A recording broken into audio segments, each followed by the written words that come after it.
Ei, companheiro, como é que você tá? Tudo E, bem? Bom e meu dia. mano, Tudo bom? bom dia, tudo bom? Tudo bem. Você está me ouvindo bem? Eu estou te ouvindo otimamente bem. E você? Ah, beleza. Não, tô ouvindo bem sim, tá bacana. Bom, que bom. Bom, a gente vai começar a nossa viagem hoje pelo norte do continente africano, né? Com você. Você que vai abrir esse caminho. A gente ainda não tinha ido para o norte do continente, vamos para o norte do continente agora. Para cá, ó. Aqui, ó. É bom que eu não preciso nem mexer aqui. O mapa já está mostrando. Vamos para cá, Já para tava lá no cantinho, na aqui. diagonal. Ele já está meio ao contrário, né? Assim, o mapa aqui fica ao contrário, que é uma pena, mas vamos para cá, vamos viajar para cá com você, né? Como é que você está aí? Você está protegido? Você está bem? Tô bem resguardado.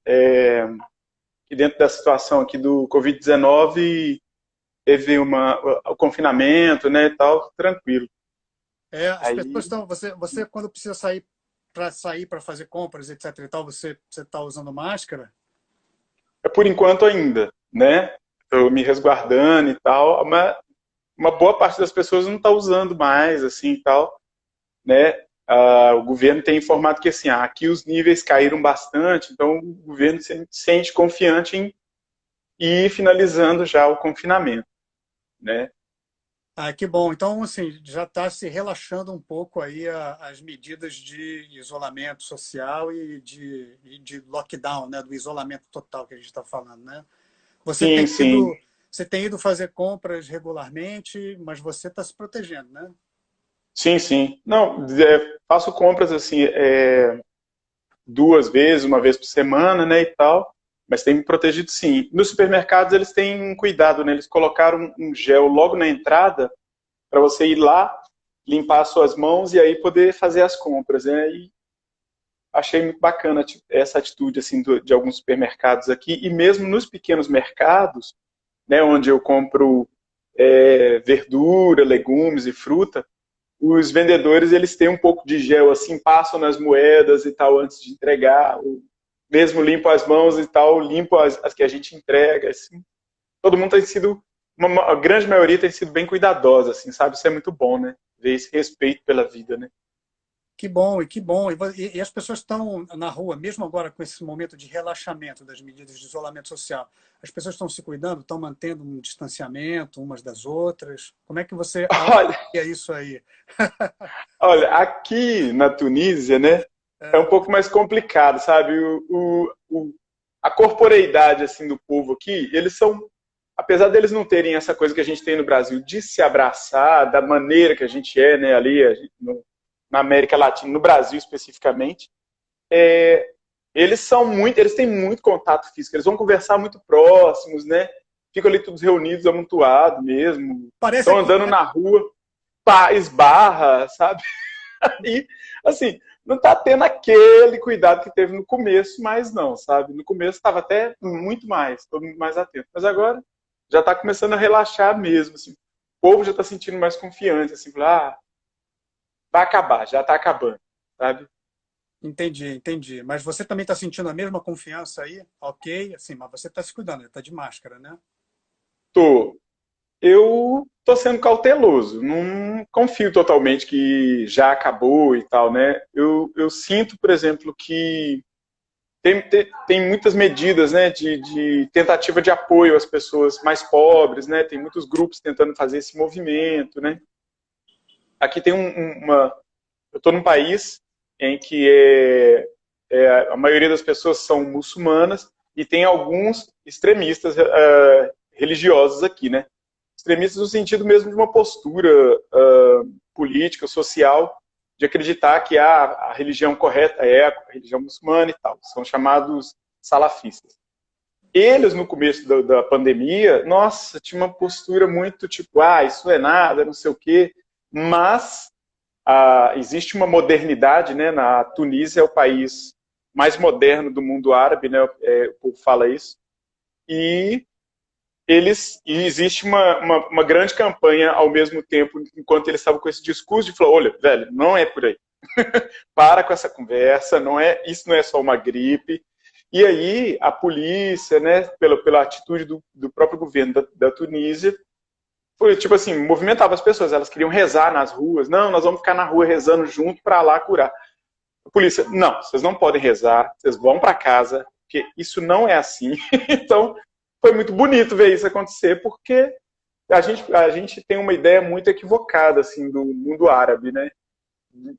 Aqui tem controvérsias como todo lugar do mundo, né? Aqui é chamada a Costa do Maghreb, e nessa região especificamente aqui entre Marrocos, Tunísia e Argélia, né, tem uma forte concentração dessa religiosidade.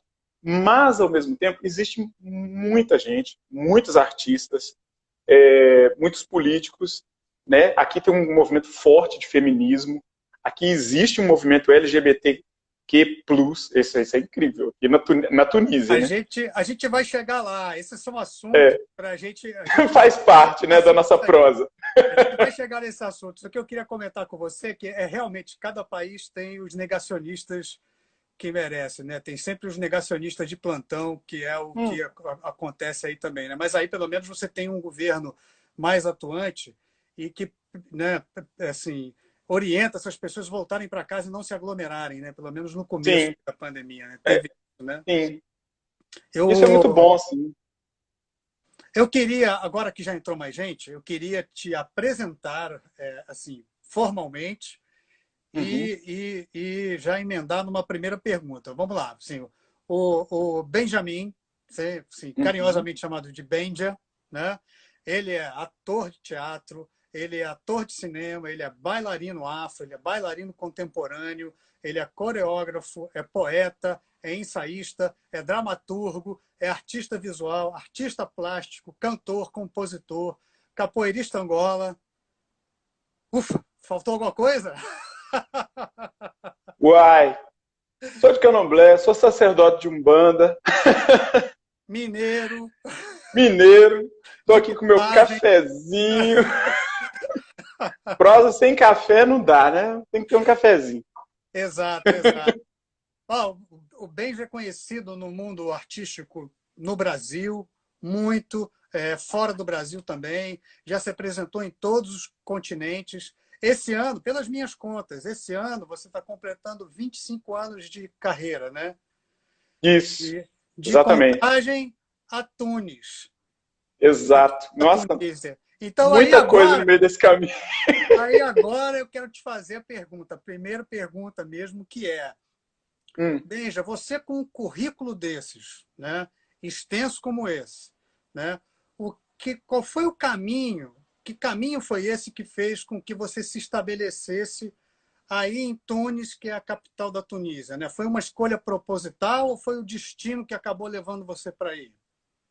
Olha, não foi uma escolha proposital. Eu conheci a Tunísia a partir de um trabalho que eu realizei na Índia, né? Conheci uns músicos da Índia, da Tunísia na Índia e tal, mas antes disso, a Tunísia nem passava pela minha cabeça.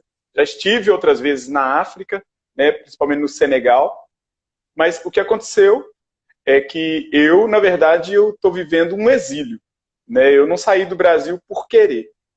Eu sou um artista contemporâneo que o meu trabalho, a minha poesia, a minha música, né, a minha criação performativa, ela é toda voltada para a luta pelos direitos humanos, principalmente contra o assassinato de jovens negros nas favelas do Brasil e nas comunidades, pequenas comunidades também que existem mesmo na periferia, lá de Contagem, né, do Rio, de São Paulo, que são os lugares que eu frequento. Tenho grandes amigos em Belém do Pará, né, capoeiristas fantásticos estão lá, e também tem um trabalho voltado para essa proteção a essa vida, né, que tem sido sacada e que a gente vê, a gente é violentado, né, por um silenciamento que o atual desgoverno, então, do Brasil, que não é da atualidade, mas é um processo político que a gente vem sofrendo, e em 2016 foi um momento em que a coisa começou a ficar mais complexa para mim e para muitos artistas no Brasil. Foi justamente ali na passagem de 2015 para 2016 que acontece todo esse processo que leva ao que a gente está passando agora no Brasil, que é a derrubada do governo da Dilma. A derrubada do governo da Dilma foi a derrubada do Ministério da Cultura, e por aí vai na destruição de várias conquistas de longa jornada dos artistas brasileiros. Entre essas situações, eu, na minha experiência de vida, né, já um jovem da periferia de Contagem, eu era pichador, fazia grafite. O povo gosta de falar grafite, mas a gente, que é da minha geração, a gente fala, não, é picho. E pichar é se expressar pelos muros da cidade. A cidade é o nosso livro, né? E eu presenciei o assassinato de um amigo meu por um policial.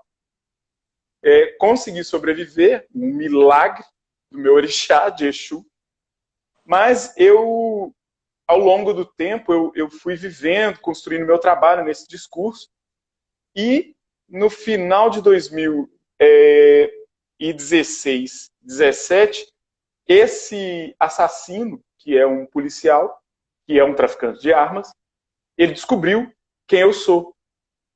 Descobriu que eu era esse jovem que sabia do crime e começou a me perseguir. Então eu fui me orientar, a saber de algumas pessoas que eu conhecia, uns advogados que trabalhavam com direitos humanos, tentando saber como que eu poderia me proteger. A primeira medida que me falaram foi, olha, não conta para ninguém.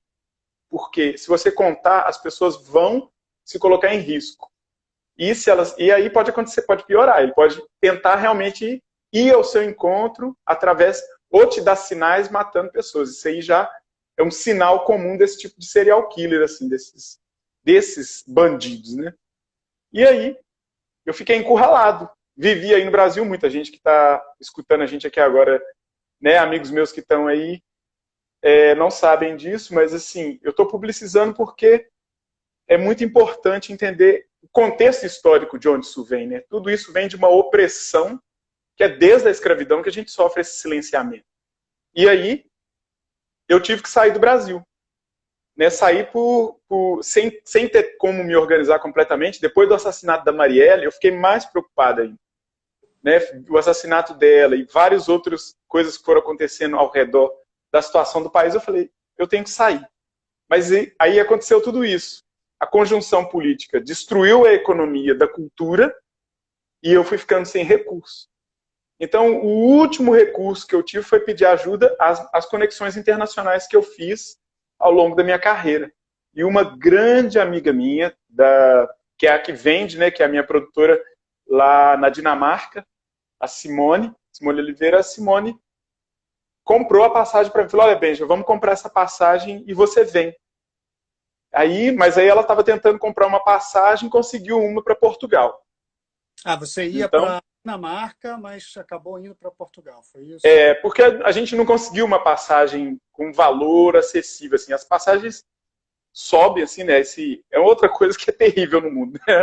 Mas você estava se sentindo ameaçado porque esse policial ou ex-policial ele estava te assediando nas redes sociais, etc. e tal, ou foi a conjunção desse cara te assediando junto com esse desmonte da área cultural que veio acontecendo de 2006 e está no ápice agora no momento? Sim, sim. Foram as duas coisas, porque ele me assediava pelo celular que eu tinha.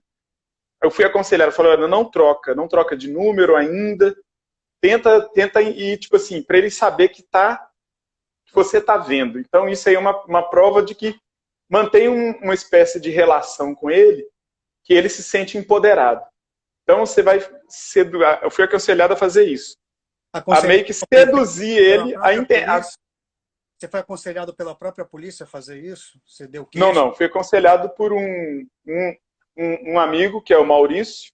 Ele é advogado de direitos humanos. O Maurício também escapou do Brasil. Ele não estava conseguindo ficar aí porque ele defendeu algumas causas e foi ameaçado de morte também.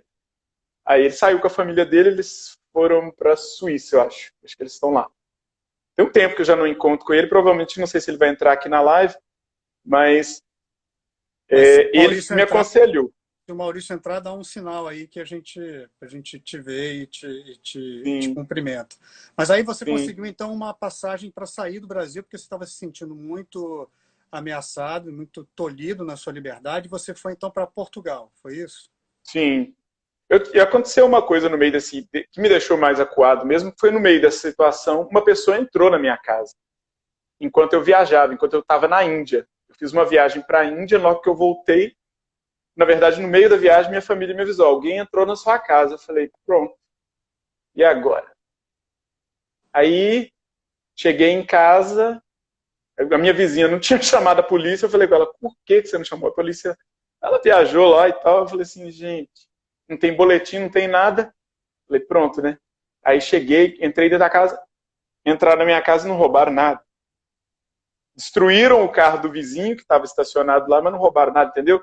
Então tudo isso foi virando uma conjuntura, que aí com essa passagem eu terminei um projeto, né? Fui convidado, o último trabalho que eu realizei no Brasil foi a direção do espetáculo Corpo Catimbó, e eu fui tutor nesse projeto junto com a Kátia Costa e o Gerson Moreno, no espetáculo do bailarino José Viana, lá no Ceará, na escola, numa escola de arte que está lá, que é o Porto Piracema. E aí, de lá eu já saí para ir para Portugal. Aí, em Portugal, eu fiquei numa situação também que eu não estava psicologicamente bem, entendeu? Porque, assim, é a primeira vez, assim, a gente, sob ameaça de morte, você pensando, eu vou para lá, se eu não conseguir ficar, eu vou ter que voltar.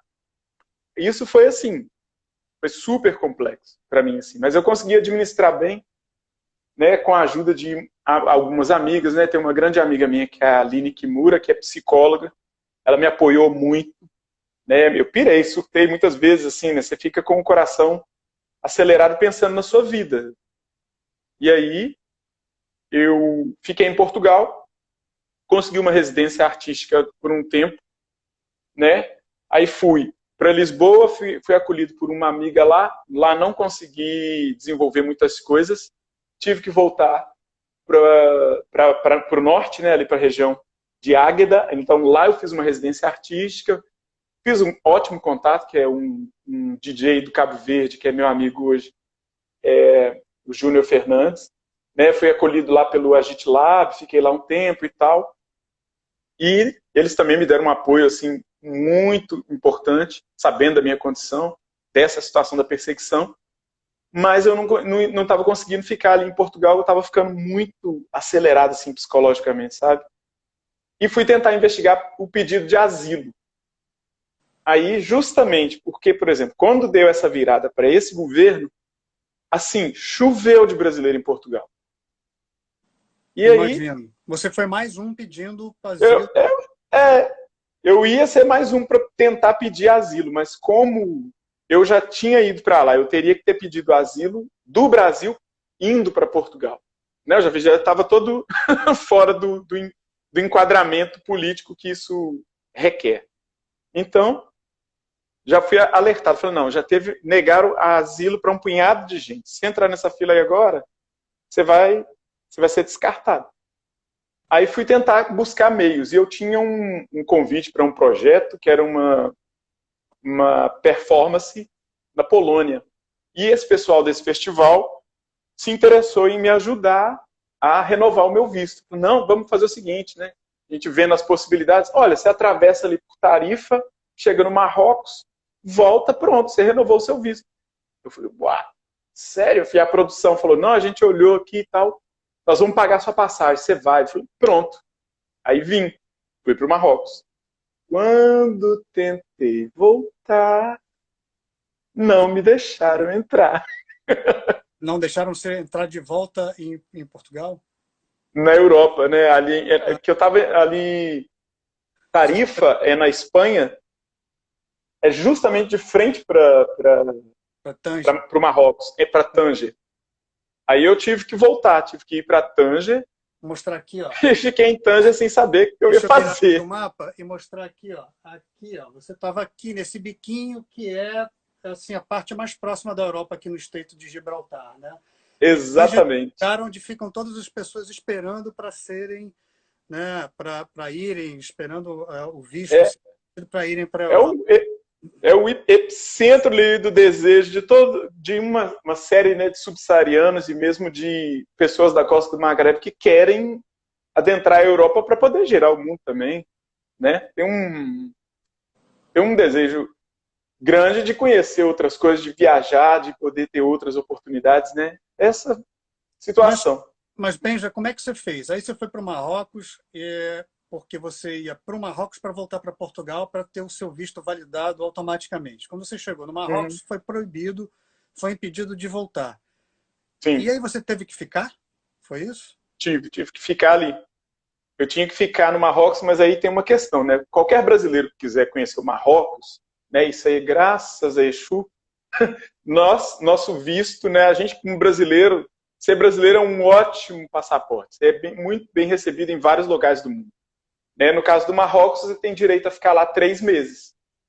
Você já tem o direito de ficar 3 meses. Então, para mim, até então, mas como que eu ia ficar? Porque o dinheiro que eu tinha não dava para poder me manter nessa situação.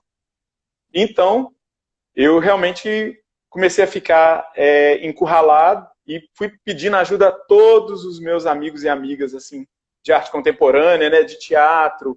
Falei que eu estava nessa situação, que eu estava sobre essa perseguição, que eu não podia voltar para o Brasil. E o curador que me invitou, que me convidou, te convidou para o Festival da Polônia, né? Que é o Nástio Mosquito, que é um artista contemporâneo, é meu camarada, assim, né, e tal, que curte meu trabalho também. A gente tem um trabalho muito similar com a palavra e a performance. E o Jelili Atiku, que é também um artista contemporâneo da Nigéria, os dois falaram com uma instituição que se chama Artists at Risk, e esse projeto é um projeto que dá apoio para artistas em situação de risco político no mundo. Você e aí falaram com eles. Instituição antes? Você já tinha ouvido falar nessa instituição?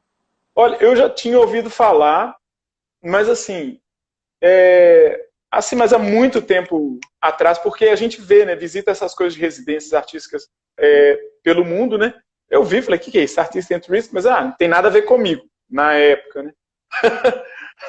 Mas eu te pergunto isso porque eles são muito atuantes, apesar de eles não terem um orçamento gigantesco, eles são muito atuantes para ajudar artistas que sofram algum tipo de perseguição política ou perseguição social nos seus países, que justamente foi o seu caso, né? Saindo daqui do Sim. Brasil. Então, Sim. aí vocês fizeram contato, não foi isso, no Marrocos? Foi o Nástio fez essa ponte, e o Jelili também. E aí eles vendo que a questão é que o Artists at Risk é justo isso. Eles não têm eles não são uma instituição riquíssima que faz coisas assim e tal e pronto, acabou. Não. Eles são dois curadores de arte contemporânea que viram toda essa situação acontecendo ao redor do mundo. Na Europa mesmo também aconteceu muita coisa, acontece, né? As pessoas às vezes têm uma ideia de que na Europa a vida é uma beleza, não sei o quê, cheia de transfobia, de racismo, de perseguição política para alguns artistas, né, que estão falando de questões caras ao mundo contemporâneo, né, a nossa liberdade de expressão. Eles começaram através de uma ajuda a artistas dentro da própria Europa. Depois, isso foi se expandindo para outros lugares, né, para minha sorte. E eles trabalham com artistas profissionais que têm uma carreira, né, que têm um trabalho estabelecido, e aí eles vão analisar o caso, né, e ver qual que é a questão, né, e por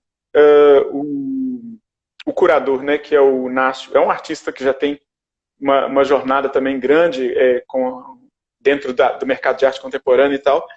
Eles falam, não, se você está falando, né, que ele é um artista, que ele já tem uma carreira e que ele está em risco, a gente acredita e tal. Pelo aval dele, eles me apoiaram. E a partir daí, eles foram começar a buscar recursos para me apoiar. Eles não tinham, por exemplo, eles fazem o quê? Cada pessoa que eles acolhem, eles têm que construir um projeto e tentar levantar fundos para poder apoiar aquele artista. Porque não é fácil, né? A gente sabe que para a nossa vida comum, você tem que ter os gastos de comida, de roupa, de moradia, tudo isso. Então, como é que você estava fazendo para se manter no Marrocos? Porque você estava lá, né, sem dinheiro, assim, com uma proposta de ir para a Polônia, mas foi impedido de entrar na Europa. Como é que você fez para se manter? Antes de chegar a ajuda dos Artists at Risk, como é que você fez para se manter ali no Marrocos? Olha, graças a Exu, assim, eu tenho amigas e amigos assim que me apoiaram financeiramente, né? Uma dessas pessoas é a Sônia Gomes, é uma artista plástica fantástica, né? Alguns amigos lá de Contagem mesmo, uma pessoa mesmo podendo dar pouco, né? R$20 que ela pediu. Eu não posso dar muito, porque a gente está numa situação aqui difícil, não sei o quê, mas R$ 20, e eu tenho um grande amigo no Brasil que é meu representante legal lá, porque quando eu fui sair do Brasil, eu coloquei ele como meu representante para poder organizar qualquer pagamento que eu tinha para receber de trabalhos que estavam, né? Fiz outros trabalhos no Brasil, mas você sabe como é que é. Trabalhar com cultura no Brasil, às vezes, é o famoso salário poupança. Você fica esperando meses para receber, sabe? E aí, com esse apoio, eu consegui me manter ali. Também fiz uma economia. Eu fiquei num hostel, chama Medina Hostel. As pessoas, assim, né? Isso falar um pouco das pessoas aqui da costa do Maghreb, ali do Marrocos, uma qualidade humana, assim, de apoio, de solidariedade. Contei para eles o que estava acontecendo. E, assim, o preço do hostel era mais caro. E aí os jovens que trabalhavam lá, eles falaram assim, olha, não preocupa com isso, não. Você pode pagar... Eu estava pagando 1/3 a menos do valor, sabe? Então, assim, era 380, eu pagava 100 dinares.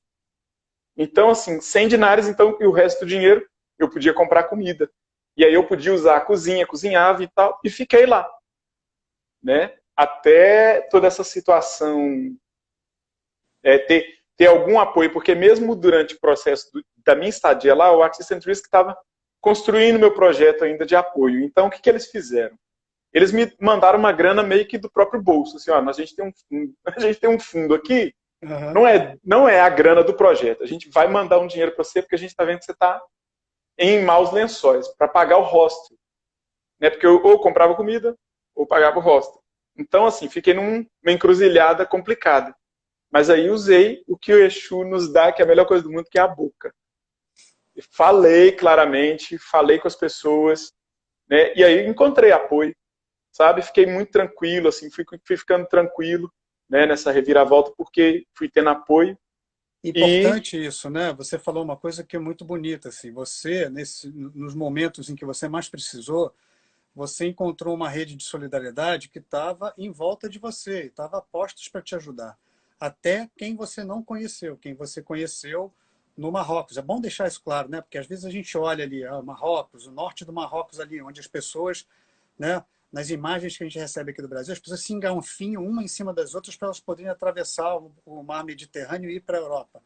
Mas não, ali tem um espaço importante, um espaço bonito de solidariedade com pessoas como você que estavam precisando de ajuda, né? E você encontrou isso, né? Olha, tem uma coisa, isso me inspirou numa coisa, por exemplo, todo momento dessa viagem tem me inspirado muito, sabe, assim. Eu comecei a escrever um livro que, na verdade, eu tenho várias anotações nos meus diários de viagem sobre a minha experiência através do mundo. Então, o que eu fiz? Ali, a partir justamente dessa solidariedade, eu comecei a escrever um livro sobre choques culturais, que chama Viajante Bagunceiro. Vamos falar dele, espera um pouco, vamos falar dele. Tá.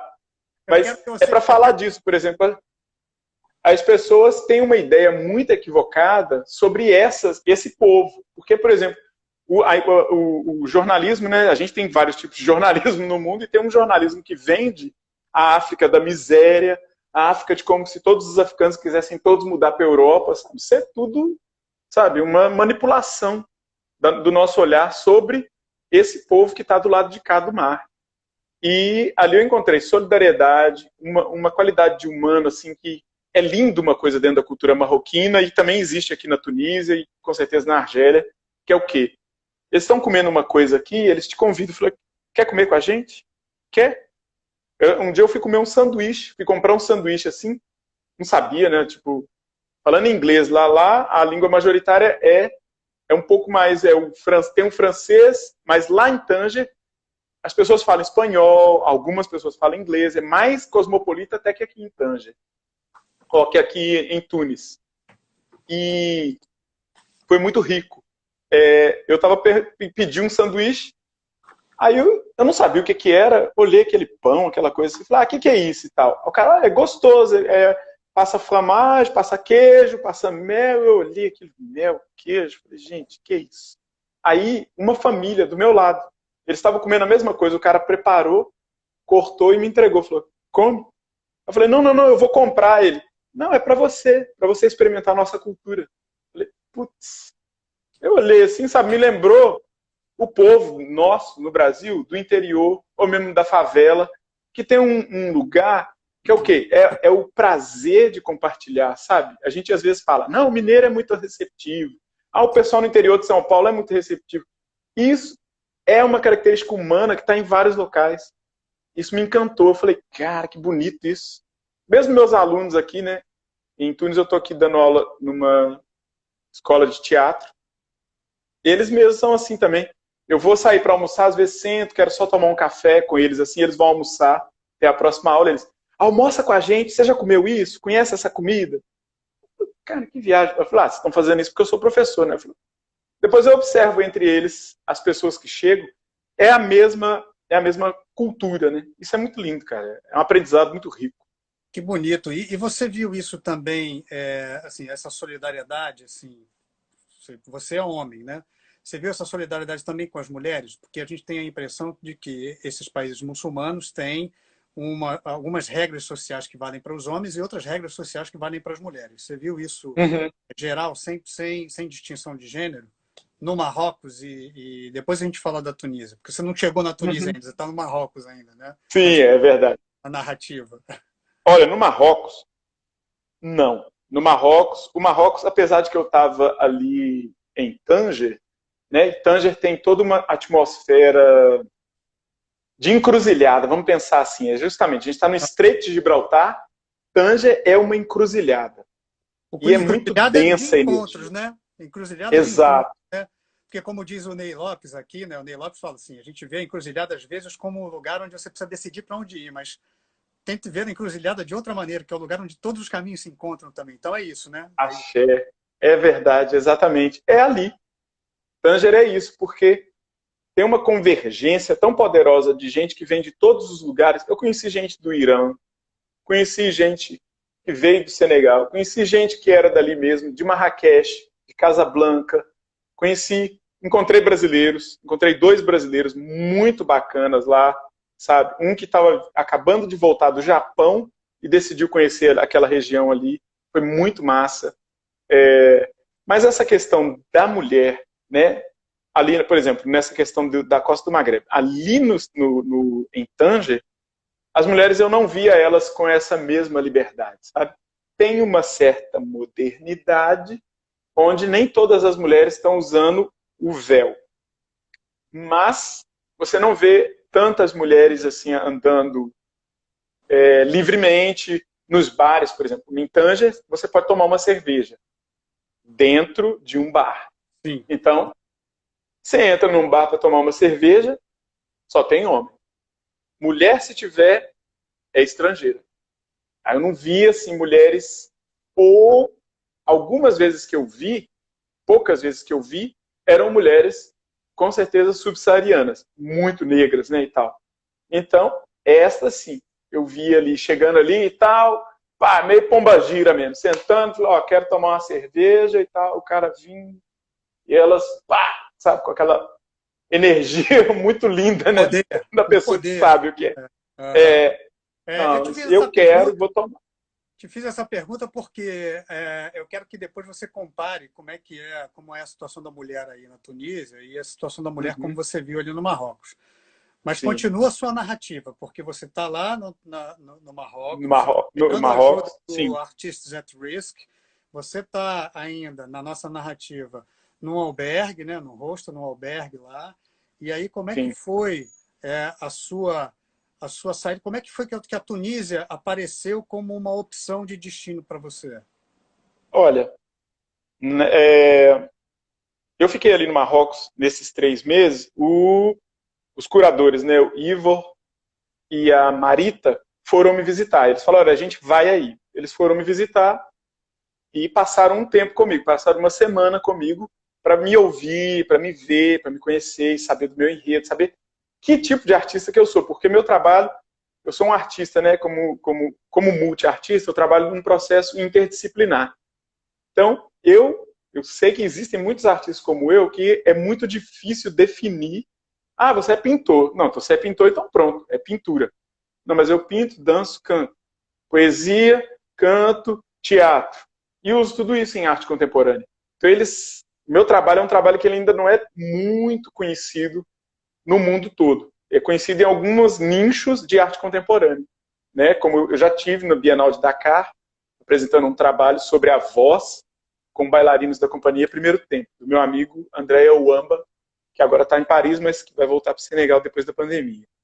E eles vieram me conhecer para saber que tipo de trabalho é esse que eu faço, como me apoiar, o que eu quero fazer, quais são os meus desejos, e essa situação, porque o Artist and Risk, a maioria dos projetos deles é de apoio temporário ao artista no sentido de que ele precisa sair, fugir de uma situação de violência. Então, eles fazem a aplicação para pagar a passagem dessa pessoa, ela ficar resguardada um tempo, o perigo foi embora, a pessoa volta para o seu país. Não é o meu caso. Eu não posso voltar para o Brasil por um tempo, né? Eu creio assim, há alguns anos eu não posso voltar aí no Brasil, né? É o caso também de alguns poucos artistas que estão em residência no Artist and Risk, que eles não podem voltar para a Síria, não podem voltar para o Sudão, né? Não podem voltar para lugares onde se eles forem lá, eles são mortos, né? Por esse risco de vida mesmo. Então, depois dessa conversa, eles me apresentaram essa proposta. Olha, tentaram conseguir alguma conexão em Tanger de arte contemporânea, mas não conseguiram, né? Mas, felizmente, nessa visita deles, nós conhecemos, graças a Florence, que é uma francesa que estava nesse espaço que nós fomos conhecer, que era uma galeria de arte, ela estava lá e nós começamos a conversar, né, em inglês, para minha sorte, né, porque meu francês é terrível. Ela falou que ia a um espaço cultural Gnawa. Aí eu disse a ela, olha, eu tenho interesse em pesquisar isso, eu já fiz uma pesquisa online, já vi alguns documentários. Ela, não, tem um mestre aqui, Gnawa. Eu quero conhecer. Aí o Ivo e a... O que é Gnawa? Explica para nós. Então, Gnawa faz parte de uma tradição muito similar, é uma tradição muito similar ao candomblé e à umbanda. É uma tradição que foi criada, ela é chamada Gnawa no Marrocos e é chamada Stambeli aqui na Tunísia. Uhum. É uma tradição de transe que foi criada pelos africanos em situação de escravidão dentro da própria África. Eles criaram isso como uma forma de catarse, de limpeza e de cura, né? E no outro livro que eu estou escrevendo, eu estou falando um pouco disso também. E aí a gente fala disso lá para frente. E aí, nesse espaço, né, o Ivor e a Marita foram comigo e tal, eles falaram, olha, de repente, né, você pode, o tempo que você tiver que esperar o projeto dar certo, você pode vir aqui, hein? E, de fato, o mestre Mohamed Godard me convidou para poder voltar. Ele ficou muito feliz de descobrir que eu sou brasileiro e tal. Ele, olha, nós somos irmãos. Você está vendo tudo isso aqui? Tudo isso aqui é seu. Isso aqui também é seu. Você pode vir, sim. Falei, poxa, né? Falei com ele do candomblé, falei dessa questão dessa busca, né, de transformação, de cura, né, pela catarse, pelo transe, né, e pelo reconhecimento da ancestralidade. Ele falou, olha, nós somos todos semelhantes. A gente está num tempo de uma nova educação, uma educação de cura. Então é isso que a gente vai fazer. Vem dançar todos os dias aqui, que a gente está aqui toda noite. E eu fiz isso. Eu aproveitei, ia lá todas as noites, né, o Ivor e a Marita voltaram para a Alemanha, né, que eles estão na Alemanha, e eu passei esse período dançando. Enquanto isso, eles me apresentaram essa possibilidade. Falaram, olha, aqui não tem um espaço de arte contemporânea, não tem um teatro, né, dentro de tudo que você faz, está complicado. A gente vai te enviar para a Tunísia. E o meu visto no Marrocos ia acabar. Né, meu visto lá terminou no dia 10 de setembro do ano passado. Então eu tinha esse tempo. Eu fiquei lá junho, julho, agosto. Em setembro, o Artist and Risk não tinha ainda, né, conseguido levantar o suporte financeiro assim, para mim. Mas eles fizeram novamente isso. Pegaram um fundo. Ficaram só, a gente vai pegar uma rapa do tacho aqui, comprar a passagem para você sair daí, senão você fica ilegal e aí piora tudo. Porque no Marrocos eu poderia ser preso, porque uma coisa que eu vou aconselhar as pessoas que viajarem pela África na questão do visto. É muito importante quando você estiver num país africano, né, nessa região aqui, você se atentar como que eles lidam com a questão do visto aqui, porque é muito diferente da Europa. Né? Porque a política nesses países ainda está uma bagunça. Ela está tentando chegar numa qualidade de democracia, que mesmo vejam nós. No Brasil, a gente também está lutando por uma outra realidade política. Né? A gente ainda está se degladiando. Imagina aqui, né, que é um país que a colonização acabou, foi ontem. Então ainda está saindo de uma ditadura, está tentando se refazer. E o Marrocos é uma... ali é um reino, né? A gente está ali numa situação política em que é um rei, um dos poucos lugares do mundo onde existe essa qualidade política. Então, se você está ilegalmente no Marrocos, ou eles vão te prender, vão colocar uma multa altíssima que eu sei, tipo assim, como que eu pago isso? Sabe? Aí você vai ter que precisar de uma ajuda, assim, muito maior para poder sair de um problema como esse. E ficar ilegal num país como esse não vai ser bom. Né? Porque não vai ter uma escuta para o humano. Entende? Por falar nisso, a embaixada brasileira lá no Marrocos sabia da sua presença lá? Sabia que você estava lá também? Eu não consegui conversar com a embaixada. Mandei e-mails e não tive resposta. Tentei me conectar e tal, não consegui. Inclusive, eu tive um apoio quando eu estava lá, uma tentativa muito forte da embaixada. Eu conheci a embaixatriz da Polônia. Tomei cerveja com ela, rapaz. Ela falou comigo, não, vamos tomar uma cerveja para a gente poder se acalmar, porque essa situação está muito complexa. Ela me levou para tomar uma cerveja e a gente conversando e ela querendo me conhecer. E ela fez de tudo para poder conseguir o visto para mim, para eu poder ir para o Festival Malta, na Polônia. Mas não foi possível. Ela falou, Benjamin, está impossível. E ela falou com todas as letras, assim, foi muito bom.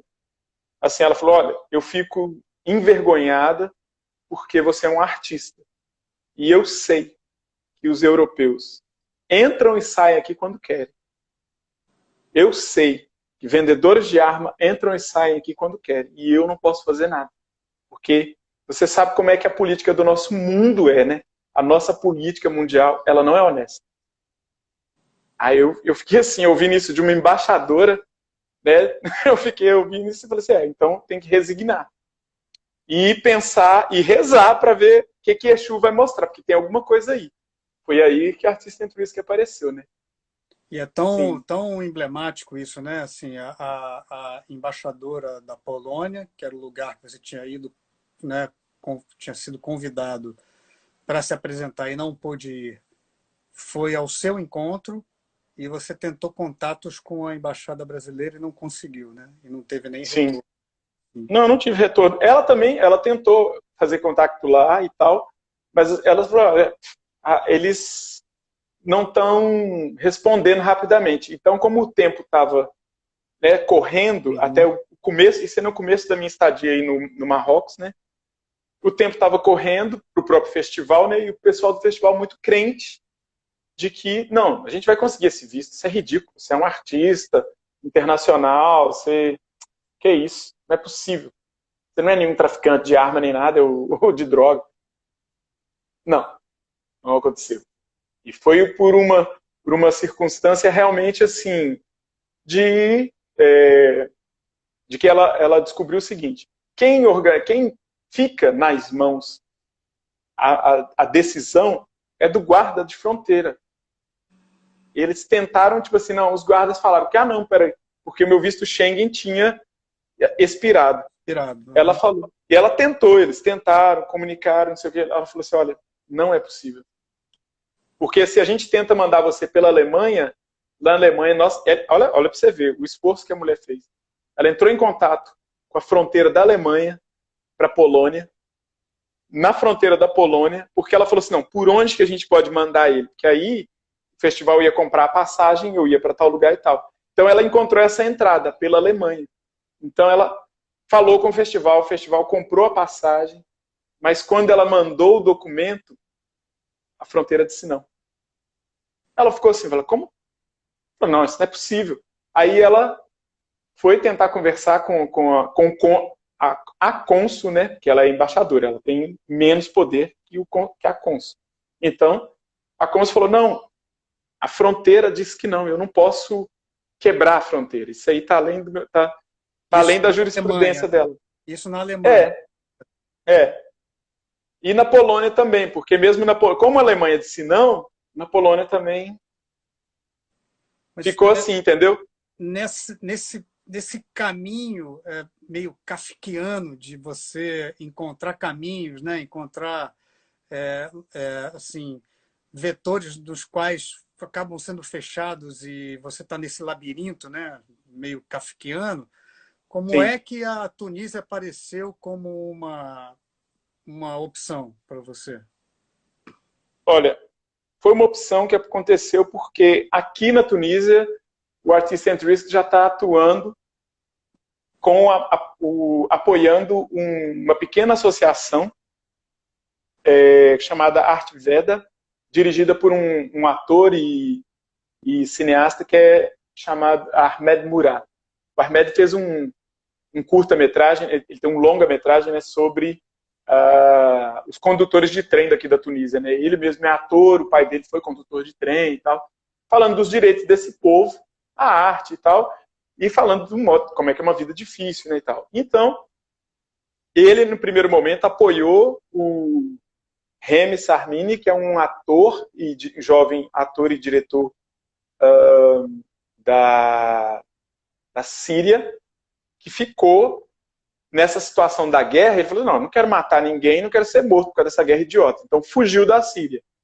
E ele ficou transitando entre os países árabes até conseguir algum lugar para ir. Então o Artists and Risk, quando ele acionou o Artists and Risk, o Artists and Risk apoiou ele para vir para cá.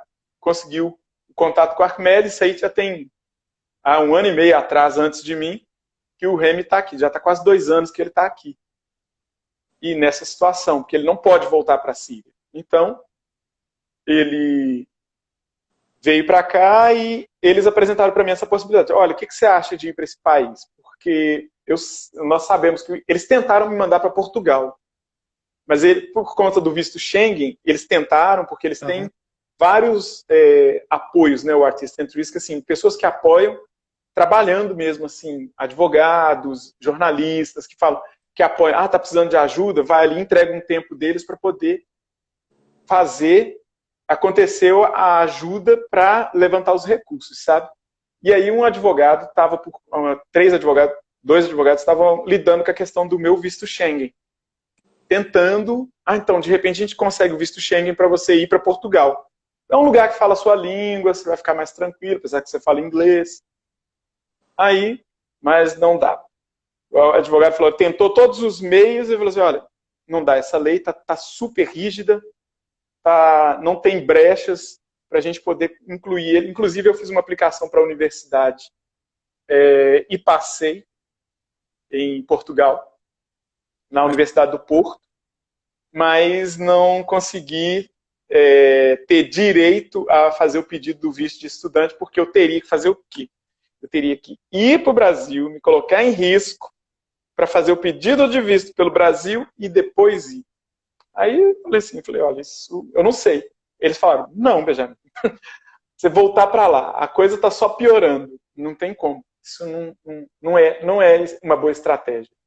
Aí, inclusive, o meu amigo Djelili, que ele professa a mesma tradição que eu, né, no Candomblé, eu sou da nação de Queto, e o Djelili é nigeriano, ele fez um ritual para mim, e eu tive uma visão, uns dias antes desse ritual, de que eu tomava um tiro no peito. Aí falei com o Djelili, e ele falou assim, e eu falei com ele, porque eu estava pensando em arriscar. Eu falei, cara, eu estou pensando em arriscar, ir no Brasil para conseguir meu visto de estudante. E ele, calma. Eu falei, não, porque olha só, eu fico lá escondido e tal, e vou. Ele, calma. Na noite que eu conversei com ele, eu tive esse sonho. Quando ele fez o ritual para mim, ele falou assim, tá vendo? Não vai para o Brasil. Espera. espera que Artist and Risk vai te ajudar. E aí, calma, tudo tem seu tempo. Porque eu fiquei naquela, se tem uma coisa que eu queria, que eu tenho muita vontade realmente, é de entrar para a universidade e poder disponibilizar o conhecimento que eu tenho construído ao longo desses 25 anos de carreira, pesquisando corporeidade afro-brasileira, né? Que eu uso dentro do teatro, uso dentro da dança contemporânea, na arte contemporânea, né? E eu passei na Universidade do Porto não através de uma prova, mas através do meu currículo. Né? Eu fui aprovado pelo meu currículo, pela minha carreira, sabe? Falei, poxa, então já né? Mas não foi possível. Então a Tunísia apareceu dentro dessa opção, sabe? Não tinha outro caminho. E aí, como foi que você saiu do Marrocos, já que você, sim, você reconhecidamente tem um currículo, né, valoroso para você ser aceito dentro de uma universidade, mas todos os caminhos diplomáticos foram fechados e você não conseguia sair do Marrocos. Como é que você conseguiu abrir esse caminho para ir para o lado, para a Tunísia? Para o lado não, né? Porque tem a Argélia, né? Tá o Marrocos, nossa, é bem longe. E a Tunísia aqui, né? Como é que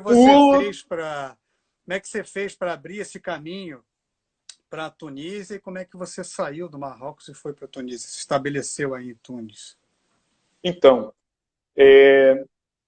o Artist and Risk conseguiu a passagem. E eu vou te contar um enredo que aconteceu logo no Marrocos. Eles conseguiram uma passagem onde eu ia do Marrocos, passava por Paris, de Paris eu ia para Tunísia, para Tunis, capital. Porque não tem voo direto, né?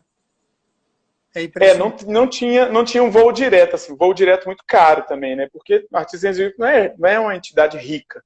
Eles estavam tentando o voo mais viável, conseguiram esse. Falaram, olha, você vai passar por Paris e tal, mas como você vai só passar, eles não vão te prender nem nada, entendeu? Falaram, beleza. No caminho para o aeroporto, a polícia me parou. A polícia do Marrocos. Eu estava levando, né? Eu tinha meu amigo, eu tive uma visita no período que eu tive no Marrocos, né? Não falei isso, que foi o Júnior Fernandes, esse DJ do Cabo Verde, meu grande amigo, meu irmão. Ele levou os meus birimbaus.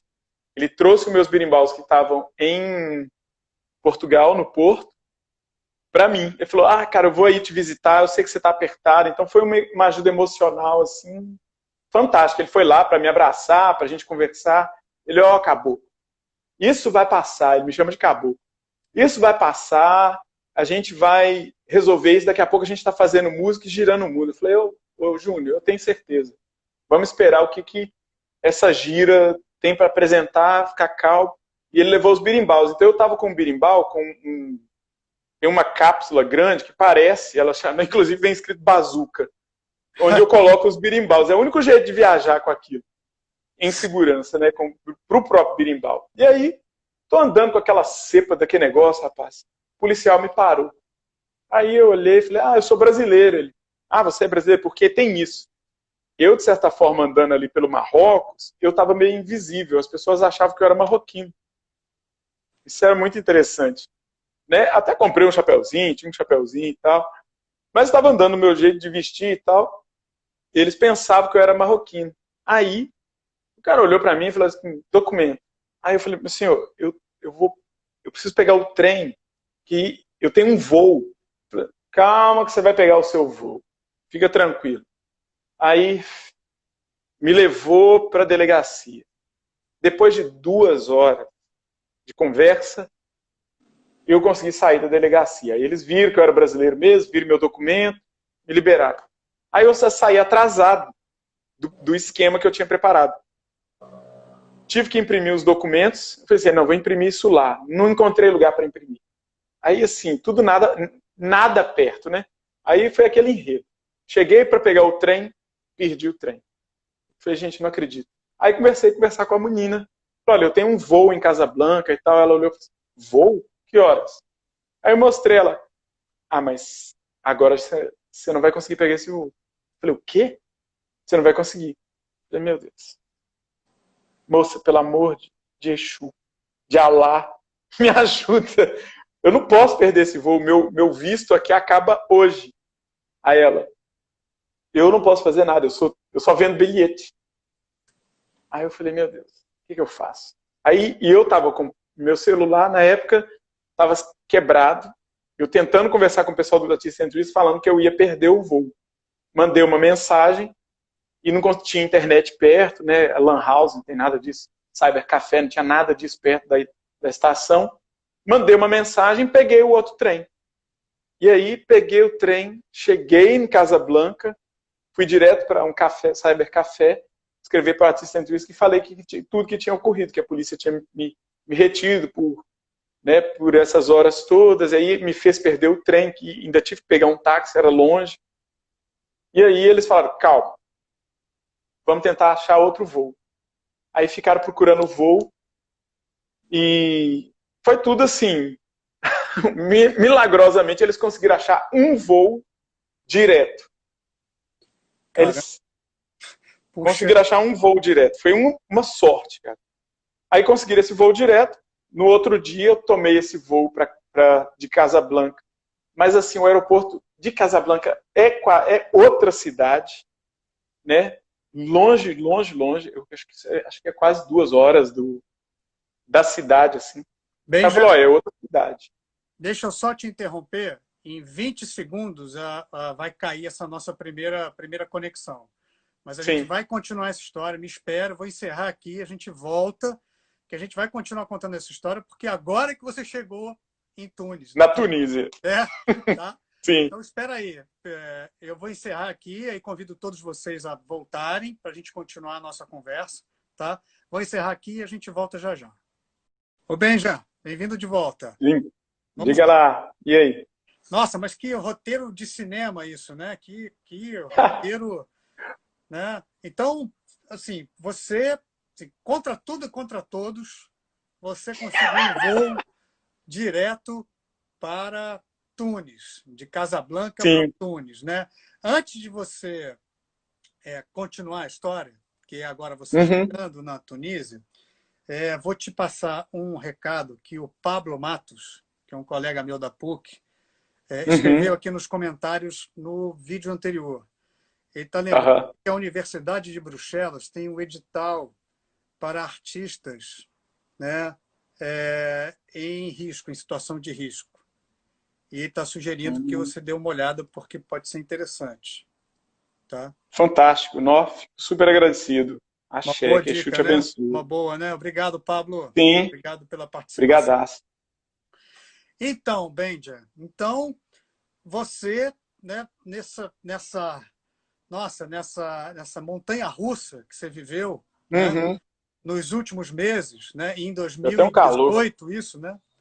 Você finalmente conseguiu, você chegou aí, né? Você chegou em Tunis. E como é que você fez para se estabelecer aí? Você já tinha um lugar para ficar, já tinha um lugar para morar, já tinha contatos aí? Como é que foi para você se estabelecer aí? Então,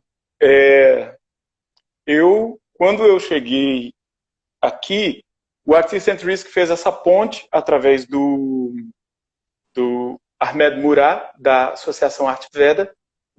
E o Ahmed, assim, o Artist and Risk não tinha o recurso totalmente para estruturar a minha vinda para cá, para uma casa, né? Você vê, saí de Tanger com algumas roupas, mochilão, né?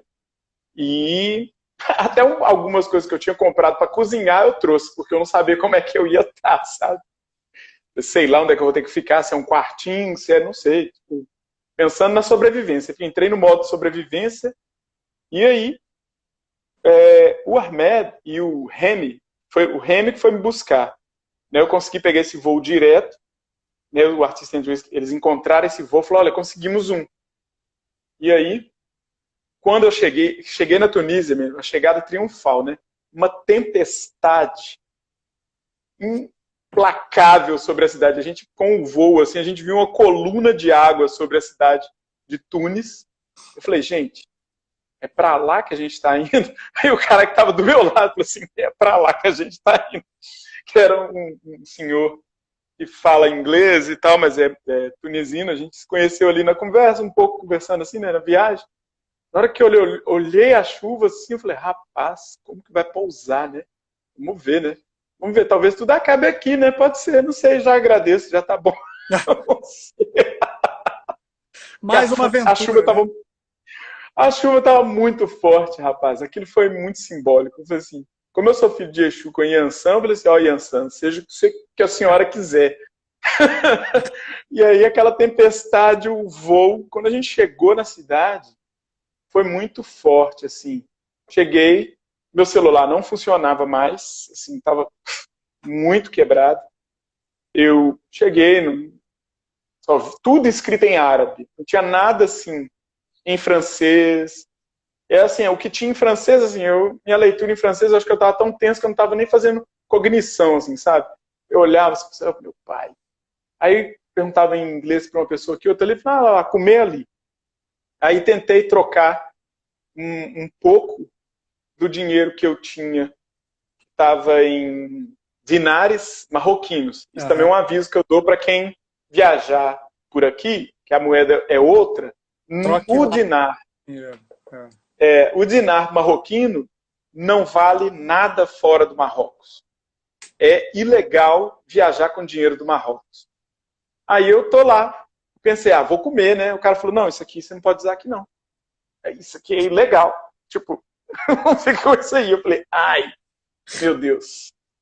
E aí eu não sabia se eu ia conseguir, como é que eu ia fazer. Então eu tenho um cartão da conta que eu abri em Portugal, né, para poder receber um pouco do apoio dos meus amigos na hora que eu estava viajando. Consegui sacar 100 dinares. Aí, falei, bom, 100 dinares, não sei quanto que é isso na cota, assim, né? Aí, com isso, eu consegui comer, consegui beber alguma coisa e tal. Eu fiquei assim, uai. Olhei aquelas moedas, o cara me devolveu um punhado de moeda. Falei, pronto, né? Agora não sei quanto que é isso. O que eu faço com isso? Fiquei esperando o Remy. Aí fiquei esperando o Remy e tal. Horas esperando ele. Eu falei, vai ver, eu vou dormir aqui hoje, né? Vamos ver. Aí ele chegou. Quando ele chegou, ele, me desculpa, né? O inglês dele não é muito bom, mas ele, conversando comigo, ele falou, olha, meu inglês não é muito bom, eu falo melhor francês. Você fala francês? Eu falei, não muito bem. Eu prefiro que você fale seu inglês ruim comigo por agora. Ele, então pronto. Aí foi mandando. E aqui tudo é táxi, né?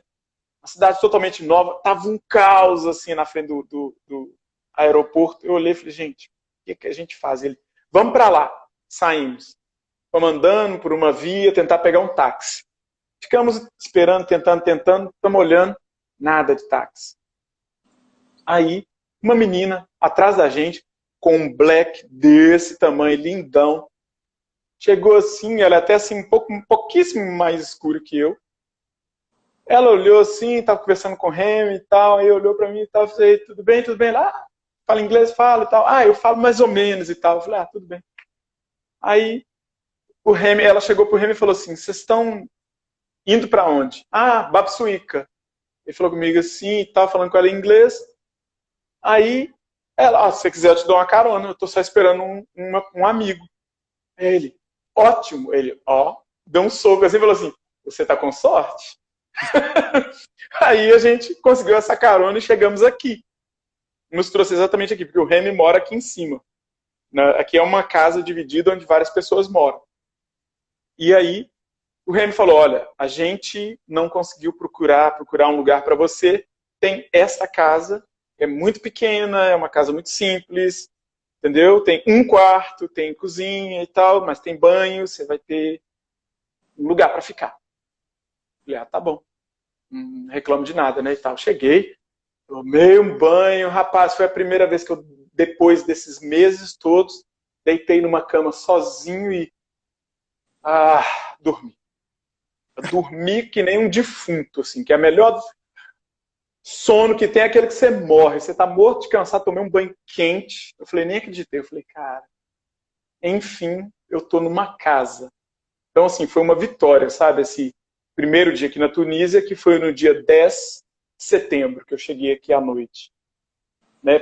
Consegui pegar esse voo no dia anterior, né, do dia 9 de setembro, mas ainda assim sair do Marrocos sem me tornar ilegal no Marrocos. Então, fiquei bem. Isso me lembra uma coisa, assim, juntando vários pontos de várias coisas que você contou, né, na parte anterior da nossa conversa e agora, é Uhum. que, pelo seu relato, em nenhum momento você se desesperou, né? Você falou uma coisa muito bonita que falou sobre educação para cura, né? E você usar a sua religiosidade e ter, né, a confiança de que seus orixás iriam te ajudar. É isso mesmo? Como é que é essa relação sua, assim, para você trazer bons fluidos, né? Porque a gente pode chamar isso de várias coisas. A gente pode chamar de sorte, a gente pode chamar de bom agouro, a gente pode chamar de, né, as nossas Uhum. deidades abrindo os caminhos para que as pessoas que estão em Sim. dificuldade. Como é que você junta tudo isso? Você vê isso que aconteceu com você até você se estabelecer aí? Porque agora você está bem aí, né? Uh, Nossa, eu tô no céu. Assim, né, dentro de tudo que isso que eu atravessei, puxa vida. A gente, esse processo para mim tem muito a ver com isso. Quando eu estava divulgando a nossa live, estava justamente falando disso, falar das Áfricas, né, da resiliência nas Áfricas e nas diásporas, né? Porque esse espírito de resiliência, né, que não é só uma resistência, mas é uma consciência, né, da sua potência de cura, enquanto você está dentro do seu consciente, né, da ação consciente, do seu poder, que a gente chama dentro da questão da religião, do axé. Na Umbanda e no Candomblé a gente fala de axé, de um gunzo, né? A gente está falando da força vital. Então, assim, eu como sacerdote que sou de Umbanda e discípulo de Candomblé, sim, para mim, não só a religião, mas a filosofia que essa religiosidade traz para o meu modo de vida, eu tenho que colocar ela em ação. Não adianta, né? A gente, por exemplo, a questão da fé. A fé é um direcionamento de um desejo. Né? Se a gente pegar por várias teorias que estão chegando aí agora, né? Falando de ressonância, de a lei da vontade, a lei do desejo. Tudo isso os indígenas, os africanos, os esquimós já sabem disso desde o tempo, que a gente é natureza. Então, se eu reconheço na minha natureza o poder da natureza, eu posso ressoar uma coisa que, mesmo sobre uma situação de opressão, né, extrema, eu consigo respirar e falar assim, olha, isso não vai destruir o humano que eu sou. Eu não vou permitir que essa imagem desse assassino que quer me matar me torne um assassino de mim mesmo. Porque é o que a opressão faz, né, psicologicamente conosco. Um trauma. O trauma, ele pode se tornar você pode se tornar ele. Ou você pode escolher o seguinte, entender o trauma como uma ferida, entender ela, falar assim, espremer, tirar o pus, costurar e colocar as folhas certas para curar. Ah, vai ter alguma dor durante um tempo? Vai virar uma cicatriz? Vai. Mas é como para toda guerreira e todo guerreiro. É uma cicatriz de uma batalha. E a vida, como dizem os caboclos, olha, a vida é para quem quer batalhar. A vida, se fosse para ser fácil, né, não era chamada de vida, era chamada de outra coisa. A vida é dinâmica, ela não é fixa. Né? A gente vive numa estrutura social construída por um pensamento binário e que quer nos convencer diariamente de que a vida é binária. Você é branco, ele é negro. Você é homem, ela é mulher. Ah, você tem duas opções, o bem e o mal. Não, você tem a encruzilhada. Você tem um encontro. Né? Essa encruzilhada aqui é justamente como o mestre lá, o Ney Lopes, falou. Aqui é uma possibilidade de encontro. Então, dentro do encontro, o desafio do diverso é o que nos faz evoluir no nosso modo de vida. Né? Essa é a reflexão que eu trago. Então, dentro de todo momento de opressão que eu passei, eu aprendi isso lá atrás. Eu uso. Então, eu tenho que fazer um uso, pensar no orixá, sim. Pensar nos caboclos, no meu caboclo, né? Meu pai, Andaraí. Pensar no meu pai, Pedra Preta, que é o caboclo do meu pai de santo. sim, e evocar deles, falar assim, olha, o que que eu estou fazendo de errado? O que que eu faço de certo? Olha, uma vozinha vai vir, se você silenciar, o sussurro vem, né? O sussurro ancestral é uma coisa que fala conosco. Agora, a nossa própria inteligência faz parte desse sussurro, porque às vezes a gente nem quer ouvir a gente mesmo. O óbvio está na sua cara. Ora, você está passando por tudo isso e tal. Escreve. É justamente o que você falou, isso é um roteiro de cinema. Eu estou escrevendo. Por que eu não vou transformar isso num livro? Estou escrevendo um roteiro de cinema sobre essa travessia. Por quê? Sou latino, sou dentro da situação política do mundo contemporâneo, me olha como negro, me olha como, você é isso, estou toda estigmatizada. A minha imagem é uma imagem estigmatizada pelo pensamento político de alguns humanos. Exato. Então, a gente precisa, né, como seres históricos que somos, pegar esse momento que a gente está vivendo e transformar ele numa potência de proveito para semear uma mudança, né? Eu estou muito feliz, eu estou acompanhando as lives que você tem feito, né?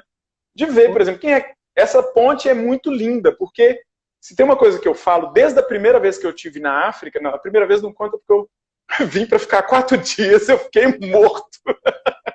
Uma viagem muito louca.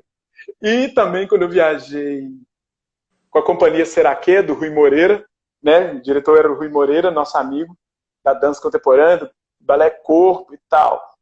Foi também muito pouco tempo. Mas eu vim para a África pensando isso. Falei, gente, as diásporas e a África não se conhecem. E agora eu estou com uma ideia muito mais profunda. É o mundo que não se conhece. É o mundo que se olha por arquétipos da colonização. Sabe? Exatamente.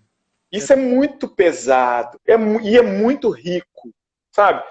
Ao mesmo tempo que é muito pesado, isso é muito rico, sabe? É entrar para dentro, é sair, é aquele peixe que sai para fora d'água e entende que opa, peraí, existe um mar. Então o meu negócio é ali. Não, você é peixe de água doce, então essa água te mata. Ali, na pressão daquilo tudo, esse peixe fala, nossa, como é que eu saio daqui agora? Eu estou aqui. É, é, é um processo de descoberta do humano muito profundo. Então, tem sido assim, sabe? Tem essa reflexão e essa resiliência, né? É muito poderoso tudo isso para Nossa, mim. você falou tantas coisas assim, profundas e bonitas que eu não sei nem como juntar isso tudo, porque eu quero te fazer uma próxima pergunta, mas eu queria pensar e puxar algumas coisas muito profundas que você acabou de falar, né? Uhum. Fruto dessa sua também dessa sua reflexão aí longe onde você está, né? Então tem uma coisa que eu acabei de me tocar aqui que é, Beijo, Caco. é tão Ricardo, né? É, Ricardo. É, Beijão, Ricardo. Beijão todo mundo daí do Brasil e do mundo que me conhece. sim, Um tem muitas beijo. pessoas queridas acompanhando você aqui, viu? E te mandando Ô, carinho e gente. axé. Axé, ó. Que Exu proteja cada um. E muita gratidão, muita gratidão. Tem uma coisa que eu acabei de pensar agora que foi tão emblemático que o último espetáculo que você tenha participado, né, aqui no Brasil, tenha sido justamente o Corpo Catimbó, né, que Uhum. é sobre a Jurema Sagrada e que foi apresentado no Centro de Cultura e Arte Dragão do Mar, né? Francisco Isso, José do Nascimento, o Chico da Matilde, que foi o líder jangadeiro, abolicionista, né? Tal. Então, isso. é tão emblemático que esse tenha sido o último espetáculo que você tenha apresentado aqui e que você tenha Uhum. justamente se reconectado, né, através da diáspora, né, no Uhum. Marrocos, tenha se reconectado com aquilo que você aparentemente deixou, mas que não deixa nunca, né, que isso sempre vai como uma mochila, né, junto com você. E Sim, tem uma coisa muito sim. curiosa também, você falou das cicatrizes, porque eu estava discutindo com a minha mulher ontem justamente isso, né? A gente estava falando sobre, assim, deixe que eu fale, não as minhas cicatrizes, né? Sim, olha que lindo isso. Axé. E isso me faz lembrar de uma outra fala do Luiz Antônio Simas, que ele fala o seguinte, que a diáspora teve uma coisa muito terrível, que foi tirar essas pessoas à força do continente africano, escravizá-las aqui na Europa, nas Américas, mas, ao mesmo tempo, ela fez com que todas essas etnias africanas tivessem contato aqui, né? Que você criasse um outro tipo de relação aqui nas Américas. E que agora Uhum. isso é usado de uma maneira instrumental para a revalorização dessa cultura toda, da religiosidade, da resistência, né? Do orgulho, né? de sermos, que vou usar o plural aqui, porque é difícil você não ter um pouco de sangue africano aqui, a gente aqui no Brasil, né? Difícil não ter, né? Então, de recuperar esse orgulho. Agora, você, né, que através de um caminho enviesado, se reconectou, né, com a sua ancestralidade no Marrocos, né, com o Mohamed Godard, você que se Uhum. reconectou com ele, como é que foi, como é que está sendo, né, a sua vivência como um homem negro brasileiro, né, candomblessista e umbandista aí, né, na Tunísia? Existe um choque, assim, existe uma tolerância entre as religiões e as espiritualidades aí na Tunísia? Ou você é visto como diferente, como alguém que não faz parte da sociedade, alguém que é o outro aí? Uhum. Boa pergunta. Olha, tem uma coisa que a Tunísia tem uma coisa bem particular dentro desse processo todo mesmo. Primeira questão é justamente esse encontro com o mestre Mohamed Godard foi muito rico para mim, porque eu já tinha visto um documentário fantástico no canal Arte sobre a tradição Gnawa, que mostra todo o processo ritual. E né, ali tem um testemunho de uma pessoa e de um dos grandes mestres, né, que é chamado Malem, a pessoa que toca um instrumento que se chama Gembri. E ver ele, estar com ele, ter essa conversa, quando ele fala para mim, né, não, que isso vem dos africanos, escravizados. Né? Nós somos africanos, mas agora nós estamos livres para falar, para cantar. E o cantar dessa tradição, ele é todo caboclo, todo mestiço, é todo crioulo, porque é uma mistura do árabe com várias línguas nigerianas, de Gana, de vários locais da África subsaariana, sabe? Então, nesse diálogo com ele, ia saindo do corpo catimbó, ali, né, da experiência com o corpo catimbó, né, ali nesse estudo com o Zé Viana, né, que é o bailarino que me convidou para esse projeto, e o diretor da companhia Balé Baião, que é o Gerson Moreno, eu tive uma imersão muito profunda em uma casa da Jurema, muito específica ali no Ceará, que é muito importante, que é a casa do pai Mesquita, que é uma das pessoas responsáveis pela Jurema ali. E a Jurema, ela traz uma questão que é o quê? Ela, para mim, ainda é uma pesquisa que eu acredito que a gente precisa fazer, assim, no Brasil, quem estiver interessado em realmente entrar nessa imersão sobre as corporeidades brasileiras, é justamente como você falou. Ali é o ponto intrínseco onde se encontra o africano e o indígena. Né? A Jurema, ela tem uma encruzilhada de encontro muito poderosa. Tem muita coisa ali ainda que a gente precisa vivenciar. Então, quando eu chego no mestre Godard e tenho essa experiência com ele de dançar a música Gnawa, eu tive uma experiência de transe, de vivência ali, que está muito dentro de uma pesquisa, da minha pesquisa, que é o transe da presença. É viver o transe consciente, é mergulhar no transe conscientemente e fazer dele um poder de cura. E é isso que a Umbanda faz, que é isso que a Jurema faz também. Quem está tocando também está em transe, quem está cantando ele antes das entidades chegarem, é você entrando num pulso que é muito similar, né? Então, essa travessia, quando eu consigo chegar até ali, eu vejo isso acontecer aqui. E aqui em Tunis, já conheci um mestre, dois mestres, que trabalham com o Stambeli, né, que é o similar da cultura guinal. Tive a oportunidade de conhecê-los, de conversar, mas ainda não fui a um ritual aqui. Né? Aqui eu sei que existe o seguinte, essa questão da diferença, né, entre a África, muitas vezes as pessoas pensam que no candomblé está na África e está no Brasil. Não, o candomblé é uma cultura criada no Brasil. Não existe candomblé na África. Não existe umbanda na África. O que se criou exatamente como você falou, o que se criou aí no Brasil é uma manifestação similar à cultura do Stambeli e Guinawa. Foi criado dentro do processo pós-escravidão, durante a escravidão, debaixo do nariz de quem escravizava, como uma forma de falar, não, eu não estou morto, e os espíritos estão comigo. Porque mesmo no Senegal tem uma cultura de transe que está ali no Senegal e vai até o Senegâmbia, que é da tradição Lebu. A tradição Lebu, que eu fui lá para o Bienal de Dakar para esse trabalho, para fazer uma investigação dessa tradição. Uma tradição de transe que recebe espíritos também. Isso foi silenciado pela cultura muçulmana.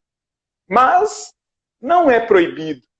Mas onde havia o culto dos espíritos, construíram uma mesquita. Não é proibido, mas olha só. Então, assim, é a nossa história humana, uma cultura querendo ficar sobre a outra. E essas tradições, aqui, elas têm um lugar muito específico. As pessoas têm muito orgulho do Stambeli. Eu sinto, assim, elas têm sabe, é mais misturado, porque não tem uma competição diretamente, não da parte da maioria da população.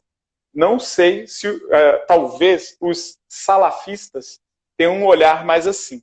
Mas eu sei que existe aqui na Tunísia, até agora na minha pesquisa, a cultura muçulmana mais radical, que é os salafistas, existe a cultura sufi e existe a cultura do Stambeli, o ritual Stambeli. Então são três tradições que eu sei que existem. Essa coisa, por exemplo, eu tenho aqui o meu birimbau, né? E tô com uma cabaça grande, que é um gunga.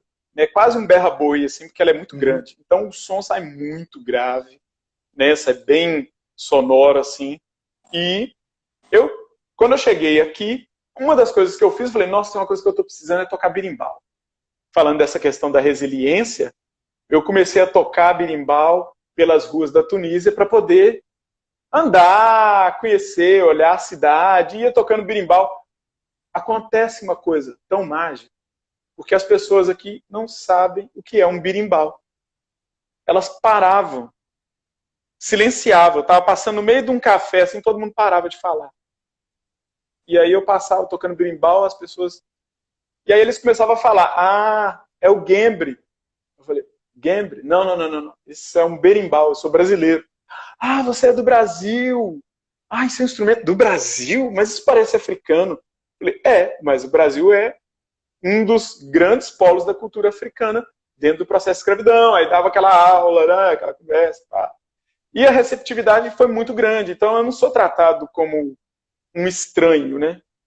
Um francês é mais tratado como estranho do que eu, sabe? Por conta da questão mesmo da colonização. O ex-colonizador ao mesmo né? Exatamente. Eles são mais assim, você é francês, então fica mais assim, ao mesmo tempo que existe, né, essa coisa do estranho, né? A gente tem essa relação do encantamento e do estranhamento com o estranho, né? Com o estrangeiro. Então,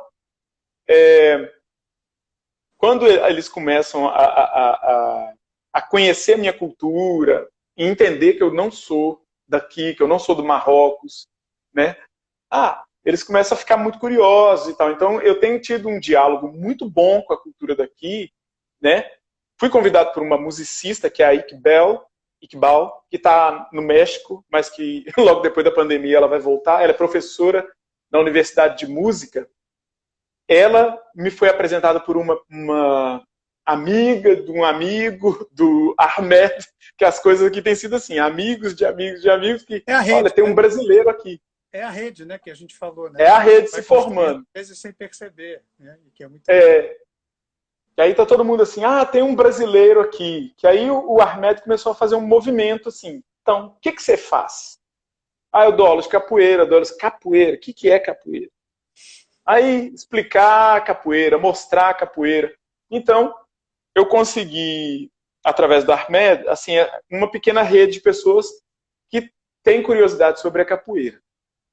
Aí conseguimos encontrar essa musicista, que ela falou, você é brasileiro? Aí ela fala espanhol e um pouco de português, que é ótimo. E ela é pianista, uma pianista fantástica.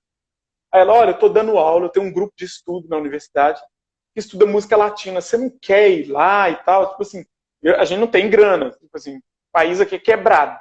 Mas eu gostaria muito que você fosse. Em geral, eu gosto de fazer algo dentro de um projeto com grana para o artista estar lá, mas olha, eu gostaria muito de aproximar e te conhecer e te levar lá. Eu falei, olha, tá, eu vou, eu quero conhecer, para mim vai ser bom. E eu levo posso levar meu instrumento? Eu falei, claro, leva. Então eu levei o birimbau. E tem um ateliê lá de estudo do Stambeli. Lá eu conheci o Belassan. O Belassan é um dos mestres que eles falam, tem um mestre branco e tem um negro. Acho melhor você conversar com o negro. Aí eu falei, tá, vou lá. Isso aí não tem nada a ver, vamos ver qual que é. Aí o Belassan, que é esse mestre negro que eles falam. Aí ele, quando viu o birimbau, ele olhou para isso, mas isso... E ele não fala, o francês dele eu não consigo entender. Aí eu falando em inglês, e aí conversando com o Ekbal, aí ela falou, olha, faz a ponte aí e tal. Aí a gente começou a tocar. Até mostrei alguns desses vídeos. Eu fiz um pequeno vídeo assim desses encontros, nesse ateliê. E ali eu comecei a ter mais ainda esperança de poder construir gratidão, axé. Ouviu meu CD? Seus vídeos estão no seu perfil aqui no Instagram? A gente pode ver lá os vídeos que você fez? Pode. Eu já postei alguns e vou postar eles em breve. Vou postar eu tenho um canal no YouTube onde eu posto algumas coisas, né, da minha pesquisa, meu trabalho de dança e tal, e vou disponibilizar. Essa pesquisa, então, ela é uma das pesquisas que está dentro de uma coisa que eu quero realizar viajando, que eu chamo de Diásporas em Transe, que é sobre a questão do transe da presença e das músicas que a gente desenvolve. Né? A nossa musicalidade, né, na diáspora, tem essa raiz que é entrar em um outro estado. O samba, para quem não conhece candomblé Angola, se você ouvir canções de candomblé Angola, porque em geral a gente fala muito de orixá. Eu sou do Queto, né, mas frequentei o Angola por 7 anos. Toquei candomblé de Angola há 7 anos. Tem um ritmo no candomblé Angola que chama cabula. Quando você escuta o cabula, aí você vê, isso parece um samba. Aí você vê de onde que vem a nossa herança, que é a nossa herança maior dentro da nossa miscelânea, né, da cultura afro-brasileira. A primeira é congo-angolana, né? É lá. Tem candomblé dos orixás? Tem, aí isso tudo pega. Aí a gente tem o samba reggae, ritmos que vêm depois. Mas a gente conhece muito pouco uns aos outros, né? A África e as diásporas não conversam. Isso eu tenho muita vontade de realizar um documentário voltado para essa questão, do encontro entre as diásporas e a África, né? E tem, né, colóquios muito lindos, né? Inclusive a Paola, que fez a ponte entre eu e você, né? A Paola está aqui acompanhando a gente. Eu tenho que agradecer a Paola Prandini, que já foi entrevistada no Conexão África, porque ela está em... Eu assisti, foi ótimo. Você assistiu? Poxa, que bacana. Assisti. E agora, então, ela é a reciprocidade, ela está assistindo você. A Paola fez essa nossa ponte, o que foi muito bom. Muito obrigado, Paola. Isso me faz refletir nesse lugar, assim, sabe? A gente precisa, a gente precisa fazer com que as diásporas e a África tenham um diálogo maior, porque a gente passa por problemas, por exemplo, dentro da questão do racismo, que não é igual. Né? Por exemplo, eu estou aqui na África, né? Estou aqui na África, na Tunísia, olha lá no mapa. Tem racismo Mas nos Estados Unidos? tem racismo aqui, os atunesinos aqui, que eles dizem que eles não são africanos. O cara nasceu aqui. E fala, não sou africano. Não sou negro. Olha a cor da minha pele, eu não sou negro. Então, olha como é que o racismo não é político, né? A questão política. Isso é o que eu falo, a gente se olha por estereótipos da colonização. Quando a gente parar de se olhar por estereótipos da colonização, a gente muda muita coisa. A gente passa a entender a nossa civilização humana, né, o nosso planeta, como um fenômeno de encruzilhadas de encontro. Porque nem os europeus lá para cima, né? A Europa. A Europa não é uma cultura, não existe uma cultura europeia. A Europa é diversa. Dentro dos países ela é diversa. O mesmo acontece no nosso país, no Brasil. O Brasil é diverso. América Latina. Então a gente vai analisando todos esses elementos, né, da diversidade cultural. Se a gente, como cidadão, né, eu como sou cidadão, sou artista, sou pesquisador, isso faz parte da minha reflexão, né? Aqui na Tunísia eu estou criando dentro das coisas que eu estou fazendo, né? Aí falando um pouco desse livro sobre os choques culturais, eu estou prosseguindo com uma reflexão que é o quê? Eu sou cartunista, sou ilustrador, pensei em fazer um livro de cartoons e tal, depois eu pensei, não, pera lá, Benjamin, respira fundo que o buraco é mais fundo.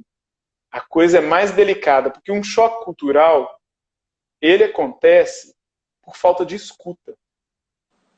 Uma escuta que seja minha, por não analisar quem eu sou no mundo historicamente agora, e por compreender o lugar histórico do outro, ou da outra, né? Porque a gente tem todo esse lugar. O homem e a mulher no mundo não estão nos mesmos lugares sociais. Ah, então, o homem e a mulher negras não estão nos mesmos lugares sociais no mundo. Ixi. Então, quando a gente começa a fazer esse fracionamento, né, até chegar as camadas da cebola, né, você vai olhando, seu universo vai, opa, uma palavra racista, né, como a gente, ela é racista lá, mas aqui ela não é. Por quê? O que acontece? Qual que é o nosso problema com essa palavra, né? Achei lindo isso, né, nas conversas que a gente teve com a Paola no colóquio sobre descolonização e artes, a gente falando dessa coisa. Por exemplo, né, na ideia que a gente estava trocando sobre a palavra crioulo. No Brasil, falar, não, se chamar de crioulo é racismo. Mas a gente, mas se chamar de preto, legal. Chamar de negro. Na grande realidade, o fenômeno linguístico que a gente vivencia é o tom. O tom com que se diz as coisas é que determina o racismo. E, lógico, a gente tem coisas que são muito mais pesadas, que é, por exemplo, lá no tempo do meu pai, né, ser chamado de bonitão da bala chita. Chamando a pessoa de macaco, porque a chita é a macaca do Tarzan. E é aquela bala que tinha lá nos anos 80, que era até muito gostosa. Uhum.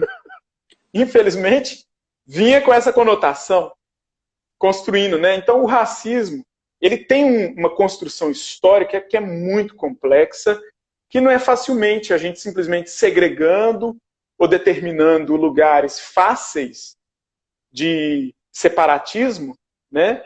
Que a gente vai resolver isso. A gente não resolve isso. Conversando para concluir assim, minha reflexão, com o Nástio, né? Eu, o Nástio e o Djelili, a gente se encontrou aí no Brasil, numa exposição que eles estavam, que é chamada Ex-África. Estava circulando pelo Brasil. Sim.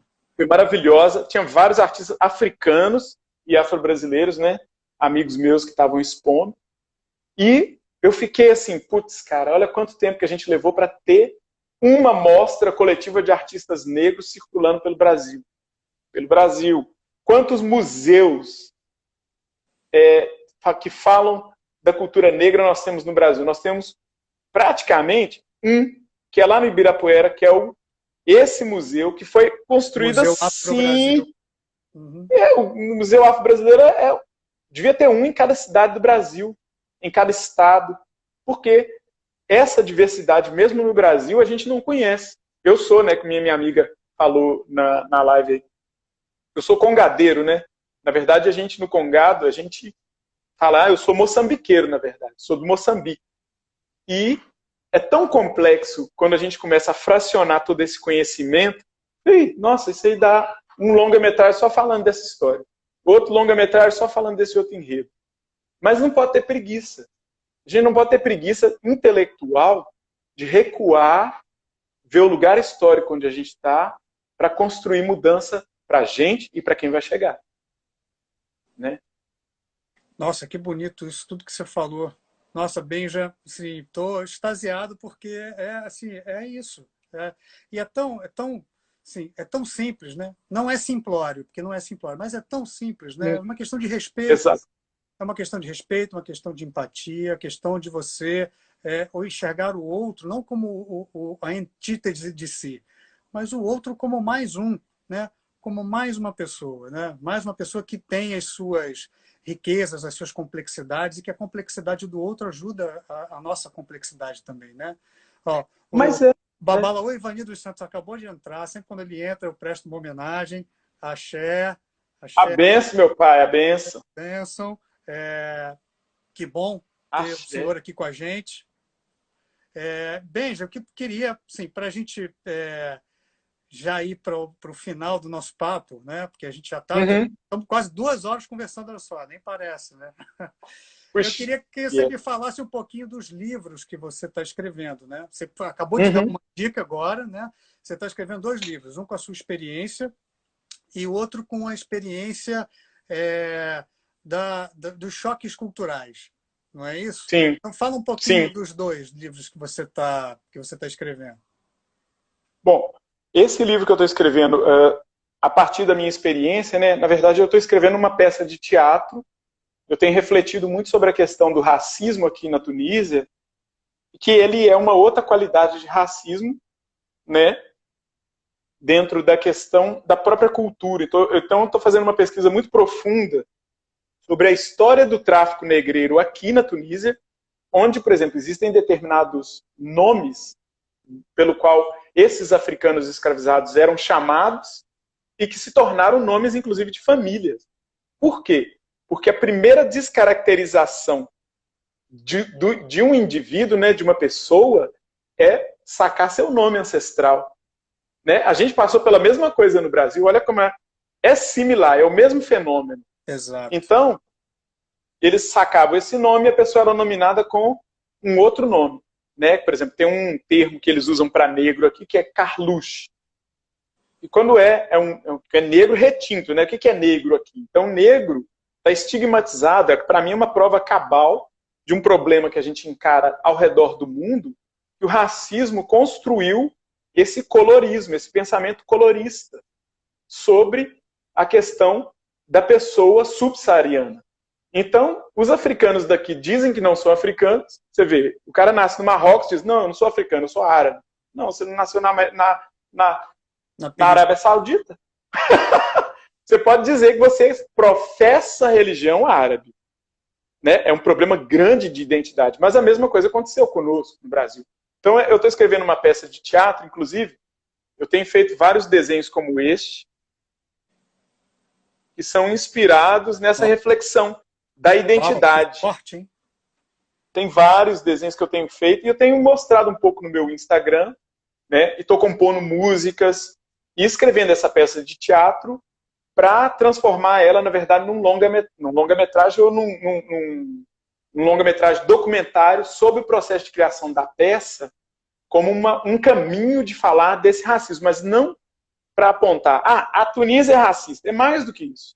Porque a história do racismo, ele só vai se transformar se a gente educar as pessoas para refletirem sobre esse lugar histórico. Sabe? Porque está tão dentro da linguagem, no caso da Tunísia, como era no Brasil. Eu lembro de pessoas fazendo piadas racistas, pessoas que eu admirava. Um pintor com quem eu trabalhei com ele falou uma coisa, eu falei, cara, eu não acredito que você está falando isso. Ele, mas o que tem? Eu falei, o que tem? Olha o que você está falando. Olha de quem você está falando. Você está falando do Mandela, cara. Uma piada que ele fez sobre o Mandela, horrível, não vou nem reproduzir. Então, assim, é isso. Uma pessoa fala, mas Carluxo é nome da família. Ah, sei. Aí tem outro que é pior, tem um sobrenome que é tipo serviçal, servo. Então, assim, não é para que essas pessoas tenham vergonha do nome que trazem, Mas eu sei que elas... E eu tenho uma amiga aqui, que eu já fiz, que chama... esqueci o nome dela. É difícil o nome árabe. Me sinto muito, mas eu ainda vou falar bem esses nomes. Ela é negra. Eu pensava que ela era de outro lugar. Ela falou, não, eu sou tunesina. Eu falei, você é de Tunis? Sou. E conversei isso com ela, e ela me falou, no momento que eu conversei isso com ela, ela me disse, você está fazendo esse projeto? Ela, nossa, então você não é racista? Eu falei, uai, não, eu sou negro. Ela, não, você não é negro. Eu falei, sou negro. A gente tem que conversar mais. Então, isso é uma. Outra coisa, o outro livro, né, sobre choques culturais, o projeto desse livro, né, eu tenho escrito, estou coletando experiências de choques culturais para falar justamente desse lugar da linguagem, né, que é o que me preocupa como poeta, como músico, que é como o poder da linguagem, né, a gente se comunica por determinados símbolos e determinados olhares que são estereótipos. Então, como que a gente escuta o outro sem colocar uma imagem nele antes, né? Sem projetar já aquilo que eu vejo. A gente chega e fala, por exemplo, não, o árabe, o tunesino é racista. Olha, sim e não, porque ele não sabe. Mas como que uma pessoa não sabe que é racista? Tem muitos. Como um homem pode não saber que é machista. Porque eu, como homem, eu sou hétero, né? Eu venho de uma experiência de liberdade que eu fui compreendendo que o meu lugar de fala é um lugar de privilégio à medida que eu fui conhecendo minhas amigas, meus irmãos, que são homens trans, mulher trans, que são homossexuais e que passam por um modo de vida. Eu falo assim, cara, eu não consigo andar na rua sem ouvir uma palavra sim, sem dizerem isso pra mim. Eu falei, caramba, cara. Então, quando eu me coloquei no lugar deles, e no lugar das minhas ex-namoradas, e tal, das relações que eu já tive, eu já ouvi cada caso de violência, que eu falo assim, cara, olha o que acontece comigo. Onde que está isso em mim? No racismo. Então, eu comecei a fazer um paralelo. Então, eu penso que o choque cultural, ele só consegue acontecer, né, como uma forma de aprendizado, quando a gente não se aliena no entender, não, eu vou viajar pela Europa, e a Europa tem que ser do jeito que eu imagino. Cara, nem todo mundo na Europa é racista. Nem todo mundo na Europa é rico, nem todo mundo nos Estados Unidos é contra a América Latina, quer se aproveitar da América Latina, come enlatado, não está nem aí para o resto do mundo. A gente não pode olhar para o mundo pela íris dessa mídia suja que nos manipula para que sejamos seres humanos com medo uns dos outros. Então, esse livro, que chama O Viajante Bagunceiro, né, The Mass Traveler, estou pensando nele, construiu essa bagunça, como que a gente não faz uma bagunça? A gente viaja para um lugar e já volta cheio de conclusão. Quanto tempo você ficou lá? Uma semana? Um dia? Eu passei 3 meses no Marrocos, eu ainda tenho curiosidade, eu quero voltar. Sabe? Tem coisas que eu olhei, por exemplo, teve um dia que eu saí no Marrocos, pensando, por exemplo, na questão cultural, religião. Eu sou do Candomblé, eu sou do Brasil. Então, olha para mim, estou de camiseta, o sol tá rachando. Qual que é o normal? Sair de sandália, shortinho, camiseta. Se eu saio assim na rua aqui, o povo, tipo assim, os homens olham para mim como se estivesse olhando para uma mulher nua. Eles vão olhar para mim e falar assim, cara, que é isso? No supermercado, eu estava no supermercado assim, o cara chegou para mim e começou a falar em árabe. Aí eu olhei para ele e falei assim, do you speak English? Aí o cara, hã? Aí puxou um outro lá para falar comigo. Aí o cara, olha, você tá de camiseta. Aí eu falei, e qual que é o problema? Não, aqui não é praia. Aí eu falei, eu sei que não é praia, mas o dia tá quente. Aí ele falou, mas não se faz isso aqui. Aqui as pessoas andam de camisa. Aí eu falei, entendi. Então ele tá preocupado com o meu corpo, porque ele tá achando que eu tô pelado. Aqui é assim. O que veio traduzir, ele foi muito, muito generoso no dizer. O outro estava todo assim, pensa que andando assim aqui, não sei o quê. Então, tipo assim, isso foi um choque cultural. Isso é um exemplo de um choque cultural. eu posso tratar ele super mal, pensar, da próxima vez eu vou pelado. Eu tô no país do cara. A cultura dele é uma cultura que tem restrições corporais. As mulheres andam de burca. Não todas, né? Falando das mulheres aqui na Tunísia, por exemplo. As mulheres, aqui é um lugar que é considerado um dos lugares mais livres do mundo árabe. Do mundo árabe. Você tem ideia, aqui na Tunísia, a mulher pode beber cerveja, a mulher pode andar de camiseta, pode andar de vestido, pode andar sem lenço, não é obrigada a andar de burca. Isso eles falam que é uma coisa, inclusive, que veio da presença dos salafistas de um pensamento lá do Afeganistão para cá. Não era antes. Elas usam um lenço no corpo que é da tradição. Aí você vê só as mulheres mais velhas usando isso. Jovem não. Andam Né? de calça jeans, Então, camisa. andam de calça jeans, andam de camiseta, lindamente, assim, cabelo solto e tal. As mulheres aqui são lindas, muito lindas. E muito feministas. Buscam, tem um movimento feminista forte. Né? Essa senhora que emprestou a casa aqui para mim poder ficar, né, tá alugando aqui para o projeto para eu ficar, ela é uma jornalista, a Madame Rashida, ela é uma jornalista feminista, né? E é uma luta longa, né? Desde a ditadura que eles estão lutando pelos direitos deles. E esse livro que eu estou escrevendo, eu estou pontuando essas coisas sutilmente. Então, por isso que eu falei, não, tem que respirar um pouco mais e entender o que é o choque cultural, não só da minha perspectiva. Eu não quero escrever o livro pautado no meu ego, assim, o Benjamin que viaja pelo mundo, não. Tem as minhas experiências, mas eu convido as pessoas que quiserem partilhar comigo no meu Instagram, trocar ideia comigo depois, pegar o meu contato, que eu estou construindo esse livro para falar do mundo. Então, se vocês quiserem compartilhar alguma experiência para eu colocar nesse livro, que eu vou ilustrar, vai ser tudo em cartoon, né, e tal, né, eu vou falar da experiência de vocês lá. Está aberta aí a participação de todos vocês no livro do Benja. É isso aí. Ô, Benjamin. Ó, e a Júlia, tá aí, ó, a Júlia Hackfall. Ai, a Júlia, eu sempre errei o sobrenome dela. É terrível. Mas a Júlia é uma grande atriz mexicana também, que viaja muito, já viajou muito pelo mundo, nos Estados Unidos e tal. Obrigado aí pela presença. Benja, olha, nossa, assim, a gente podia ficar aqui mais 1 hora conversando, porque não ia faltar assunto, né? Mas a gente já está aqui há 2 horas, então tem muita gente aqui ainda fiel aqui acompanhando a nossa conversa. Mas eu quero te agradecer demais, muito, viu? Olha, o Jorge está aqui escrevendo que se orgulha muito de você. Axé, que Nossa Senhora do Rosário te abençoe. Né? Sim, a Ana Karina Botelho também está escrevendo aqui, nós, Nação Maracatu, Nação Pernambuco, sofremos... E axé, que beleza. Gente, muito obrigado. Obrigadão, Alexandre. Poxa, eu que tenho que te agradecer demais, Benja. Você, nossa, que bom você ter dividido, né, o seu conhecimento, sua sabedoria, suas angústias também com a gente.